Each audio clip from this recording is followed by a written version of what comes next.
छत्रपती संभाजी किंवा संभाजी राजे असं म्हणायचो, त्या संभाजीला माझा निरोप आहे की ज्या पद्धतीने तू सगळं विशालगडावर पिटवलंस, महाराष्ट्रामध्ये दंगल घडेल असे जे काही आखाडे आराखडे ऐकले गेले, तुला कोणीतरी पुढे केलं. कारण याच्यापुढे मी तुम्हाला म्हणणार नाही, कारण ही लढाई विचारांची आहे आणि तुम्ही ज्या विचारांवर जातात ते शाहू महाराजांचे विचार नव्हते, ते तुमच्या वडिलांचेही विचार नाही. एखाद्या वडिलांनी आपल्या पोराचे विचार फोडून टाकावे हे नजीकच्या इतिहासात कधीही घडलेलं नाही. म्हणजे हे बेदखल केल्यासारखं आहे. वडिलांनी तुमचा निषेध करणं म्हणजे तुम्हाला बेदखल करण्यासारखं आहे. मी तर पुढे बसलो होतो, मला फक्त आवाज आला गाडीतनं, गाडीवर काहीतरी पडल्यासारखा आवाज आला. पुढे जाऊन आम्ही थांबलो, तोपर्यंत उलटे फिरले. हे 3च पोरं होती. माझ्या पोलिसांकडे 4 रिव्हॉल्वर होते, 24 गोळ्या होत्या.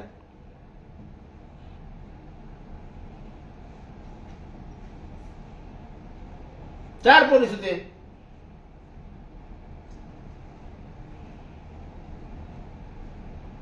त्यातल्या भ्याड हल्ल्याने माझ्या धर्मनिरपेक्षता आणि या स्वभावात आणि मुसलमानांसाठी केलं वगैरे, मी मुसलमानांसाठी लढत नसतो, मी विषयावर लढतो. गजापूरमध्ये जेव्हा तुम्ही मस्जिद तोडली तेव्हा तिथे फक्त हिंदू राहत नाही, मुसलमान राहत नाही, तिथे हिंदू राहतात 80% आणि ते एकोप्याने राहतात. त्यांचे सगळे सण एकोप्याने साजरे केले जातात. ही कोल्हापूरची परंपरा आहे.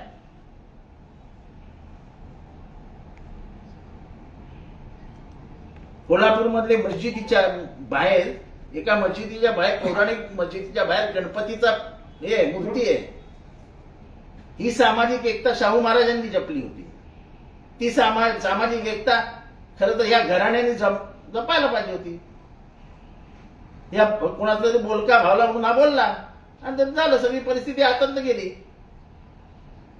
त्याच्या बोलण्याचा फायदा संभाजी भिडेने घेतला आणि संभाजी भिडेने जे करायचं ते काम करून टाकलं.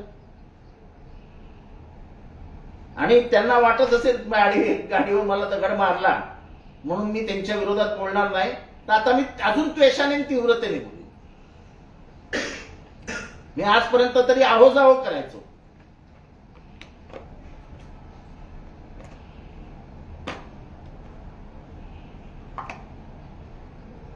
तुम्ही विचाराने चुकलात, तुम्ही शाहू महाराजांचे विचार सोडलेत, आम्ही नाही सोडले.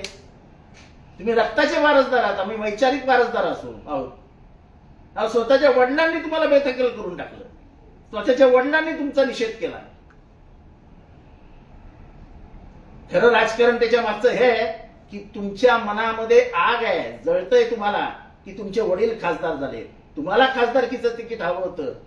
सगळ्या पक्षांच्या दरवाजात जाऊन आले तुम्ही, त्यांनी तिकीट न दिल्यामुळे आणि आपले वडील खासदार झाले, याच्यातनं तुम्हाला जो आग लागली ना, त्याच्यातनं तुम्ही हे सगळे बेताल वक्तव्य करतात आणि बेताल वागतात. आज सत्य सांगितलं मी महाराष्ट्रात.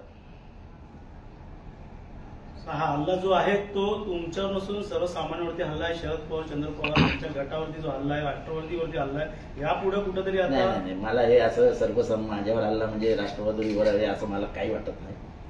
हा हल्ला आहे तो माझ्यावरच आहे. मी पक्षापेक्षावर काय ढकलत नसतो. माझं बोलणं होतं, मी बोललो होतो, माझं इतर कोणी बोललं नव्हतं आणि मी आजही बोलतो की छत्रपती शिवाजी राजेंचे हे वारसदार राजर्षी शाहू यांचे विचार यांच्याशी गद्दारी संभाजीने केली. सर, स्वराज्य संघटनेचे याच्या आधी देखील अनेक हल्ले झालेले, ठीक आहे ना, चालतात. पोलीस सुरक्षा, पण हे पहिल्यांदा माझ्या गाडीपाशी येऊ शकतो. आजपर्यंत माझ्या गाडीपाशी येण्याचं कोणी दाखवून होतं तरी. सर, सुरक्षा यंत्रणेवर प्रश्नचिन्ह निर्माण होतोय का? पोलीस सुरक्षेबद्दल वगैरे काही बोलणार नाही. ठीक आहे, जे झालं. गाडी चालत होती, 4 ते 5 लोक हातामध्ये मोठा काठी आणि डंडा घेतले होते आणि दगडफेक पण झाली. आणि मला हे फक्त दगड पडल्याचं समजलं. पुढे जाऊन मी गाडी थांबवली पण ते उलट पळून गेले. कालच काही होऊ शकला असता. तुमच्याकडे सपोर्ट गार्ड पण आहेत, मात्र त्यांनी तसं न करता मात्र तुम्ही कुठेतरी कायदा सुव्यवस्था बघतात. आता सरकार कुठेतरी कायदा सुव्यवस्था बघत नाही का? मी मिटकरी पोलिसांना विचारलं की तुम्ही उतरले का नाही गाडीतनं, तेव्हा पोलीस म्हणाले साहेब तुमच्या सुरक्षेचा प्रश्न होता म्हणून आम्ही फायरिंग केलं नाही तर आम्ही फायरिंग करू शकलो असतो. त्याच्यावरती काय कलम लावले पाहिजे एकंदर अशा प्रकारच्या मला माहिती आहे, लोकांवरती कलम खुलेआम काय सुरू लावायचे. केलं काल आहे. रात्री सर काल रात्री सर ज्या पोलिसांकडे विषयावर अर्ज हात दिला लावलेला होता. आहे, आपले कार्यकर्ते देखील नाशिकला जाऊन आले. मात्र स्वराज्य ज्या काचेवर लिहिलेलं होतं ती काच धुण्यात आली, कारण ती मळलेली होती. भगवा झेंडा देखील धुण्यात आलेला आहे. मात्र हे असं शिस्तीत आणि प्रेमाने त्यांना सल्ला दिला होता. देखील आपल्यावरती आज असा हल्ला होता. त्यानं त्यांचं त्यांनी काम केलेलं आहे, आम्ही आमचं काम करत राहू. आम्ही धर्मनिरपेक्षता एकदा ठरवली आहे तर ती पाळणार ना. गजापूरला जाऊन संभाजीकडनं अपेक्षा होती की तिथे सामाजिक एकता निर्माण व्हावी. ह्याच्या वागल्यामुळे तिथल्या दलितांनी मुसलमानांनी आम्ही राजवाड्यावर येणार नाही म्हणून निरोप पाठवले. शेवटी आजचे खासदार छत्रपती शाहू हे गजापूरला गेले, त्यांनी तिथे सगळ्या समाजाला बसवून स्वतः बसले, 3 तास त्यांच्याशी बसून सगळं मिटवलं. तेव्हा कुठे कोल्हापुरी नगरी एका विशिष्ट म्हणजे पुरोगामित्वासाठी ओळखली जाते. संविधान ज्यांच्यावरती लिहिले गेले, आता संविधानाचा मूळ बेस हे फुले शाहू आहेत. त्यांच्या वारसदारांनी दंगल घडवण्यासाठी एक पाऊल पुढे टाकावं हे न शोभणारच आहे. निवडणुका जवळ आहेत आणि निवडणुका जवळ ठीक आहे ना, निवडणुकांसाठी काही कोण करत नाही, मी तरी करत नाही. त्यांनी काय केलं असेल मला त्याची काळजी. जातीय दंगली घडवण्याचा प्रयत्न केला जातोय का? प्रयत्न केला जातो का? आणि तुम्ही माफी मागा असं देखील वारंवार ते माफी तर मी मेलो तरी मागा, मी मेलो तरी माफी मागा. माफी त्यांनी पाहिजे, मागितली पाहिजे महाराष्ट्राची, की त्यांच्यामुळे पहिल्यांदा एक मस्जिद पडली. आणि मी त्याच्यासाठी बोलतोय. मला छत्रपतींच्या विरोधात किंवा त्यांच्या बाजूने काही घेणं देणं पण नाही. तुमची लढाई विचारायची असं तुम्ही माझी लढाई विचारांचीच आहे. तुम्ही ज्या पद्धतीने वागलात, तुम्ही ज्या पद्धतीने बोललात, त्याच्यामुळे तिथे संधी मिळाली. मी हे सांगत हे म्हणत नाही की त्यांनी मस्जिद तोडली, पण त्यांनी संधी दिली दुसऱ्या टोळक्याला वरती घुसायची. त्यांच्या आड हल्ला झाला, त्याला ते जबाबदार आहेत, ते आरोपी आहेत. तरी मी कुठेही बोललेलं नाही त्यांना अटक करा म्हणून. आरोपी आहेत ते. आरोपी नंबर 1 संभाजी आहे. हल्लेखोर पण मोकाट होतील आणि जे मग ते पण आरोपी आहेत ते पण मोकाट नाही नाही, पोलिसांकडनं काय अपेक्षा नाही आहेत माझ्या. सर आपकी गाड़ी के परिसर में जानलेवा हमला किया गया. राष्ट्रवादीच्या कार्यकर्त्यांनी पोलिसांना धाव घेतलेली, त्यांना पत्र देखील दिलेलं आणि त्यांच्यावर अटक होत कारवाई करण्याची मागणी केली होती. ती जर कारवाई झाली तर हाला झाला नसता का? ठीक आहे, आता झाला ना. आता झाल्यानंतर त्याच्यावरती चर्चा कशाला? झाला.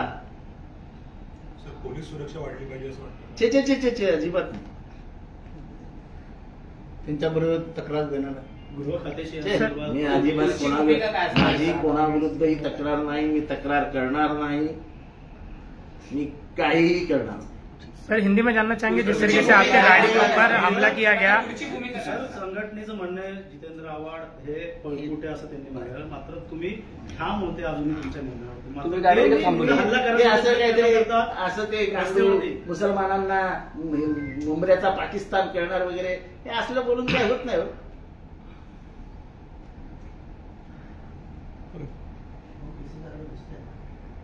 सर हिंदी में जानना चाहेंगे शाहू आप. महाराजांचा इतिहास वाचा. अरे लोक राम. जे स्वराज्य संघटनेचे आहेत ना, ते शाहू महाराजांचा इतिहास वाचा.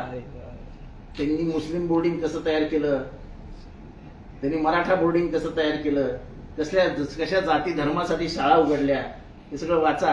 गंगाराम कांबळेला कसं देवीच्या जवळ एक दुकान टाकून दिलं.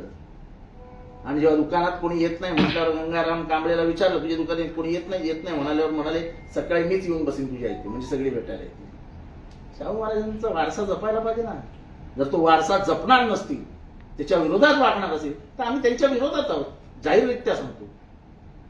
वैचारिक लढाई आहे, मी सोडणार नाही वैचारिक लढाई. किती दुर्दैवाची गोष्ट आहे, कारण का संभाजी महाराज विचार वेगळे होते, आता यांचं जे आहे ते वक्तव्य समोर येते. कसं बघता याकडे? त्याची वैचारिक अधिष्ठान असावं लागतं, तशी बैठक असावी लागते. मुसलमानांना शिव्या देऊन तुम्ही हिंदू असल्याचं सिद्ध करता येत नाही.